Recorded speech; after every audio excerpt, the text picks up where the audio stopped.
ዛሬ በቤተ ክርስቲያናችን ላይ ትልቅ የሐዘን ቀን ነው። በተከበረው ገዳማችን ላይ የድሮን ጥቃት ተፈጽሞ ከ8 በላይ መነኮሳት እንደተገደሉ እየሰማን ያለ ነው።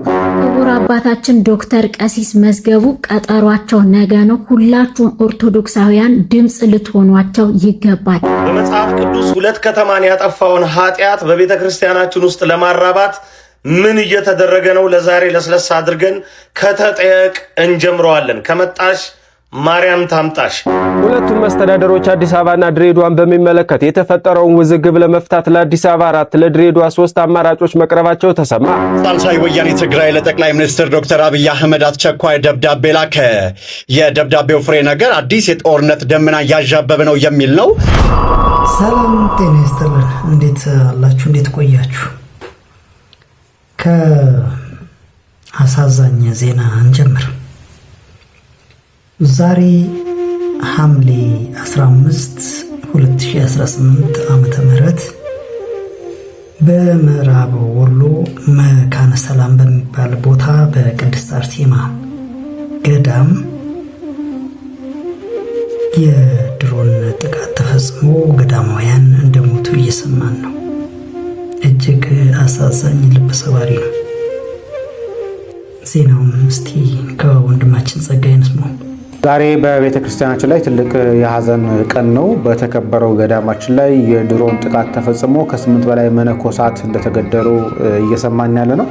መካነ ሰላም አባይ በረሃ ውስጥ የሚገኘው የቅድስት አርሴማ ገዳም አንድነት ገዳም ላይ በስራ ላይ የነበሩ እናቶችን በድሮን በመምታት ወዲያውኑ ሁለቱ ሲሞቱ፣ ነገር ግን በአስቸኳይ በባጃጅ ተጭነው ሐኪም ቤት የገቡ ነበሩ። እዛም ደግሞ ተጨማሪ 5 ሰዎች እንደሞቱ ሰምተናል። በአጠቃላይ እስካሁን ድረስ 7 ወይ 8 ሰው እንደሞተ ነው እየተነገረ ያለው። ስለዚህ ሁላችንም በተቻለ መጠን የቀሩትን ደግሞ እግዚአብሔር አምላካችን ነፍሳቸውን እንዲያተርፍላቸው ጸሎት አድርጉ።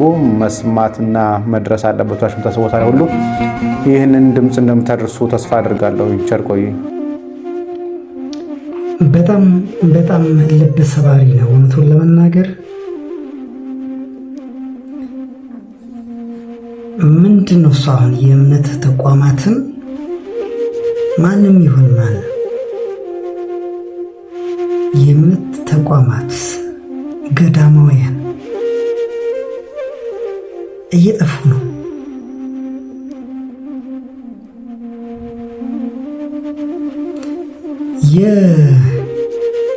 የሀገሪቱ መንግስት እና ተዋጊዎችም ሆኑ ማንም በማዕከል እየጠፋ ያለ የሀገር ቅርስ የቤተ ክርስቲያኗ እኔ እኮ በጣም የሚገርመኝ ግን ሁሉም በቃ ቤተ ክርስቲያኗ ባለቤት አልባ ነው የሆነችው። እኔ እስከሚገባኝ ድረስ በቃ እንደዛ አይነት አካሄድ ነው ያለው። በዛ በኩል ያሉ ተፋላሚ ለዚህ ነው ወይ የምትፋለሙት? እኔ ጥያቄ ፈጥርብኛል እውነቱን ለመናገር። ቤተ ክርስቲያንን ለማጥፋት ወይም ደግሞ ለማስጠፋት ገዳማትን ለማውደም ነው ወይ የምትፋለሙት? ራሱ ይህንን እኔ ጥያቄ የፈጠረብኝ ነው እውነቱን ለመናገር። በጣም ብዙ ገዳማት ናቸው እየወደሙ ያሉት በድሮን በከባድ መሳሪያ።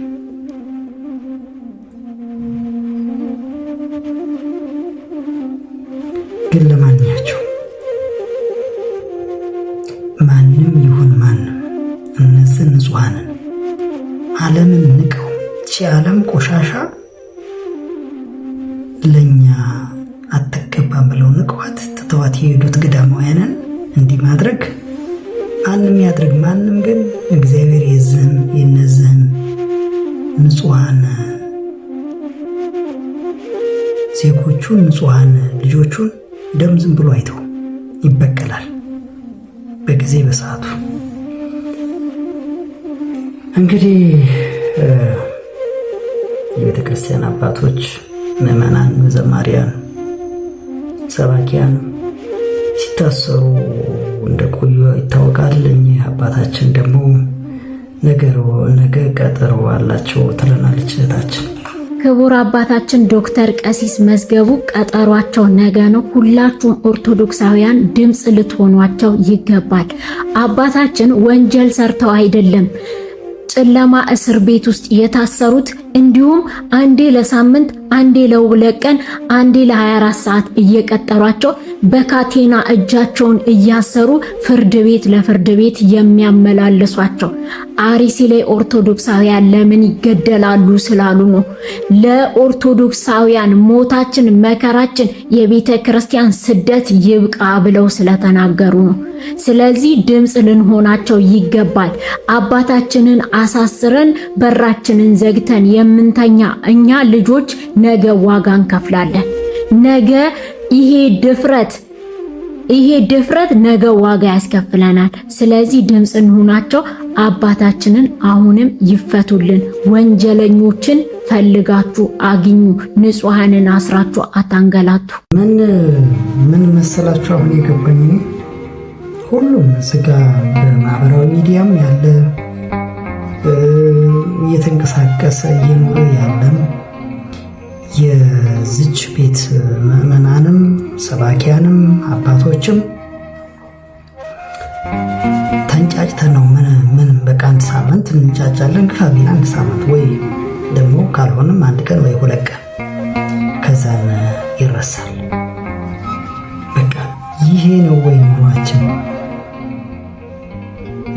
እኛ እዚህ ሶሻል ሚዲያ ላይ ያለው እየታዘብኩት እኔ በጣም በቃ እንደ አጀንዳ ወይ አንድ አጀንዳ አለ። ስለዚህ በቃ አውርተንበት ስለዛ ጉዳይ በቃ የሆነ ምንድነው እሱ ቪው ምናምን እናገኛለን። ከዛ በኋላ በቃ ቻው። ፌክ ላይፍ በጣም በጣም በጣም ፌክ ላይፍ ከራሴ ጀምሮ ነው። ምን በቃ የአንድ ሰሞን አጀንዳ ይሆናል፣ ከዛ ያልፋል። በቃ አለቀ። ቻው።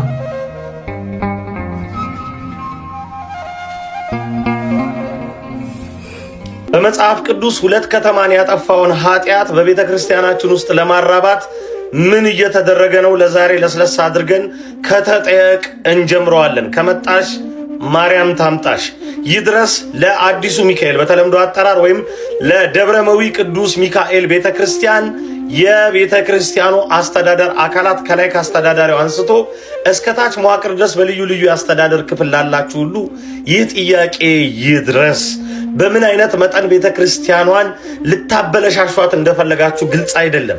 አካባቢው ላይ የተሰበሰበው ምዕመን አንጸባራቂ፣ ደብሩም አብሪ ኮከብ የልባችን ኩራት ሆኖ ሳለ ይህንን ጉዳይ አዝረክርካችሁ የያዛችሁበትን መንገድ እንድታስረዱን በእውነትና ስለ እውነት የቆሙ የደብሩን ወንድሞቻችሁን ልጆቻችሁን በምን አይነት መጠን እንዳስበላችኋቸው ከናንተ ማስረጃና ተጠየቅን ልናቀርብ ልንፈልግባችሁ ወደናል። ታዲያ እንዲህ እንጀምረው። ጥር 23 ቀን 2017 ዓ.ም እራሳችሁ በጻፋችሁት ደብዳቤ መሰረት ቀድሞ ትጉህ ወንድሞች ያመጡትን መረጃ በአጣሪ ኮሚቴ እስኪ ይታይ ብላችሁ ከሰንበት ትምህርት ቤት 5 ከሊቃውንት 5 አድርጋችሁ አጣሩ ብላችሁ በደብዳቤ ፈቅዳችሁላቸው ቅድመ መረጃ ሰጥታችሁ ያደራጃችኋቸው አካላት እነሱም ጥያቄያችሁን ተቀብለው በዚህም በዛም ያለውን ነገር አጣርተው መከላከያ ያላቀረበውን ዲያቆን ፊታቸው አምጥተው እንደ አጣሪ ኮሚቴ የሚጠበቅባቸውን ነገር በሁለት ምስክሮች አረጋግጠውም ጭምር ሲያቀርቡላችሁ እናንተ ጉዳዩን መርምራችሁ ውሳኔ እንደመስጠት ነገሩን አሻክታችሁና አግምታችሁ ዛሬ እነ ዘማሪ ብርሃኑ እንዲታሰሩበት ፈንጂ አድርጋችሁ አቀረባችሁት። ሰንበት ትምህርት ቤቱም ተደጋጋሚ ጥያቄ ጠይቋል። በዚህ ጉዳይ ላይ የጠራ ደብራዊ ማረጋገጫን ሲጠይቃችሁ የኋሊት ብላችሁ አንድም ደብዳቤ ሳትጽፉ ፍርድ ቤት ላይ ግን አጣሪ ኮሚቴ ወስኖ አላመጣም ብላችሁ አላገጣችሁ። አጣሪ ኮሚቴ ስሙ አጣሪ ነው። ነገር ግን እናንተ ውሳኔ ይጠበቅብሃል ብላችሁ አወነባበዳችሁበት። ታዲያ ይህንን ተውሳክ ዲያቆን እንዲከስ ካደረጋችሁ በኋላ ከደብሩ ወጥቶ ወደ ሌላ ደብር እንዲገባ እድል ታመቻቻላችሁ። የደብሩ ጸሐፊ ሊቀ ስዩማን በልዩ አይነት መንገድ እገዛ እያደረክ እንደሆነ ሰምተናል። ስለዚህ ይህን ጉዳይ አጥርታችሁ መልስ እንድሰጡበት እንጠይቃለን። ወዲህ ወዲያ ብትወላውሉ እያንዳንዷ ማስረጃ በጽሁፍ ስላለች ትቀርባለች። ለአንዳንድ አካላት ደህንነት ሲባል ብቻ ነገሮችን በዝርዝር አላወጣዋቸውም። ነገር ግን ይህ ጉዳይ ከደብሩ ይጠራል። በዚህ ደብር ብቻ አይደለም፣ በተለያዩ ሳተላይት አድባራት የምትገኙ በአጠቃላይ ምዕመናን አይኖቻችሁን ገልጣችሁ ነገሮችን እዩ። የደብረ መዊ ቅዱስ ሚካኤል ሰንበት ትምህርት ቤት በተለይ ህፃናት ታዳጊዎችን ለመከላከል ያደረጋችሁ ጥረት ሳላደንቅ አላልፍም። የነፈዘ አስተዳደር ገጥሟችሁ እንጂ የእናንተ ፍላጎት ብዙ ነው። ወጣቶችን በልታችሁ ሳትጨርሱ እኛ በመረጃ ሰደድ እሳት እንበላቸዋለን። ይህን ጉዳይ በፍጥነት እንድትፈቱት ቁጥር 1 እቀጥላለሁ። በጣም የእናንተ ይሻላል። ቴዶ ዘርፋይ እናንተ ቢያንስ የተወሰነ ሄዳችሁ ገፋ አድርጋችሁ የሆነ ነገር ታደርጋላችሁ። እኛ ግን በተለይ ምንም በቃ ይጫጫሃል፣ ለውጥ የለም። ምንም ትርጉም አልባ አንዳንድ ጊዜ እንዲህ አይነት ርዕስ ውስጥ መግባት ምንም ትርጉም የለው። ምንም ዝም ብሎ ማስመሰል ነው። በቃ እንደዛ ነው የተሰማኝ እውነቱን ለመናገር።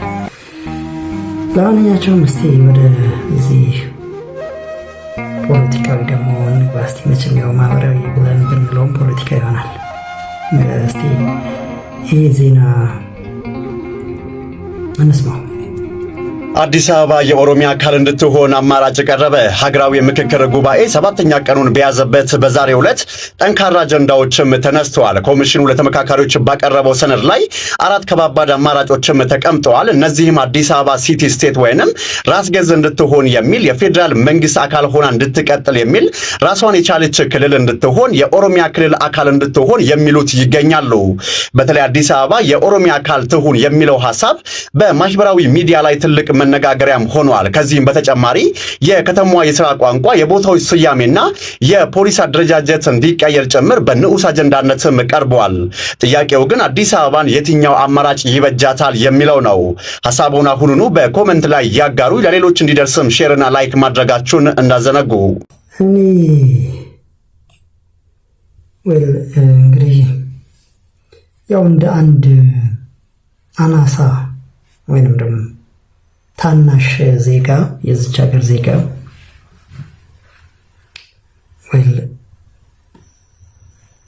እቺ ሀገሪቱ የሆነ ኢትዮጵያ ትባላለች መቼም ያው እንዴት ነው እሱ እቺ ሀገር በክልሉ የተከፋፈልን ከዛ የፌዴራል መቀመጫ አንድ ክልል ውስጥ ሊሆን ነው። ከዛስ ምክንያቱም አሁን ክልሎች ብቻ ከሆኑ ስለዚህ ዩናይትድ ስቴትስ ኦፍ ክልል ናቸው መሆን ያለበት እንጂ ኢትዮጵያ የሚባል ነገር ላይኖራት ይችላል ብዬ አስባለሁና ዞሮ እኔ ፖለቲካ አይገባኝ አላውቀውም፣ ችሎታም የለኝም እኔ በዛ ዙሪያ ላይ። ግን እኔ ዝም ያሰለይ ማለት የምችለው ነው። እንግዲህ ያው እግዚአብሔር መልካሙን ነገር ያምጣልን ለማንኛቸውም። ሁለቱም መስተዳደሮች አዲስ አበባና ድሬዳዋን በሚመለከት የተፈጠረውን ውዝግብ ለመፍታት ለአዲስ አበባ 4 ለድሬዳዋ 3 አማራጮች መቅረባቸው ተሰማ። ሀገራዊ የምክክር ኮሚሽኑ ለአዲስ አበባ ያቀረባቸው አማራጮች ከተማዋን ሲቲ ስቴት ራስ ገዝ ማድረግ፣ የፌዴራል አካል ማድረግ፣ ራሷን የቻለች ክልል ማድረግ ወይም የኦሮሚያ አካል ማድረግ የሚሉ ሲሆኑ የከተማዋ መሬት ወሰን፣ የሥራ ቋንቋና የቦታዎች ስያሜን በንዑስ አጀንዳነት አብረው ቀርበዋል። በሌላ በኩል ለድሬዳዋ ከተማ ሲቲ ስቴት የፌዴራል አካል ወይንም ራሷን የቻለች ክልል የመሆን 3 አማራጮች የቀረቡላት ሲሆን ከተማዋ በኦሮሚያ ወይንም በሶማሌ ክልል ስር እንድትሆን የሚያደርጉ አማራጮች ግን ሙሉ በሙሉ ከሰነድ ውጭ መደረጋቸው ተገልጿል። ሐሳባችሁን በኮሜንት አጋሩ። ፎሎ ማድረግ ቤተሰብ እንግዲህ ዞሮ ያው ሀገራዊ ምክክር ላይ ነው ያለነው። እንግዲህ ሀገራዊ ምክክር ወደ 4000 ምዕመን ተሰብስቦ እየመከረ ነው። የሀገሪቱ ዜጋ ለሀገሪቱ የሚጠቅም አጀንዳ ይዞ ይወጣል ተብሎ የታሰበ ነው። ግን እንግዲህ ያው ብዙ ጥያቄዎች አሉት በውስጥ መመለስ ከቻለ ሰየው ሌላ ነገር ይዞብን እንዳይመጣ እንግዲህ እግዚአብሔር መልካም ነገርን ያድርግ። መቼም ሰው አላገር ሲቀር ከባድ ነው። ከነ ሶሪያ፣ ከነ ሊቢያ፣ ከነ የመን መማር ይቻላል። እንግዲህ ሁሉም በሀገር ነውና ሀገር ስትኖር ነው። አለበለዚያ የሚያጠፋን ነገር እንዳይፈጠር ያው እንግዲህ ተስፋ እናደርጋለን መቼም መልካም እንደሚሆን። እንደ ኢትዮጵያ ሀገራዊ ምክክር ላይ ውይይት ስናደርግ በእኛ እይታና በእኛ መረዳት ሁሉንም ችግሮቻችንን እንፈታለን ብለን አይደለም የመጣው። ሌላውም እንደዛ ያስባል ብዬ አስባለሁ። ሁሉንም ስለማንፈታ ሁሉንም እንተው ደግሞ ማለትም ተገቢ አይደለም።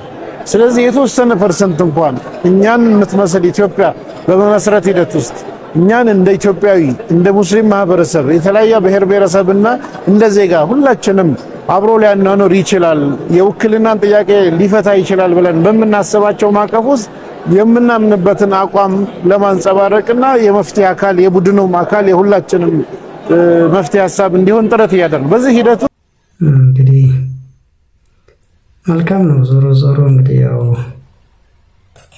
መልካም ነገር ነው እየታሰበ ያለው። እንግዲህ ደግሞ ወደ ሌላኛው ፓርት ስናልፍ ይህ ምክክር እየተደረገ ባለ ሰዓት ውስጥ እንግዲህ ብዙ ነገሮችን ነው ጦርነቶችን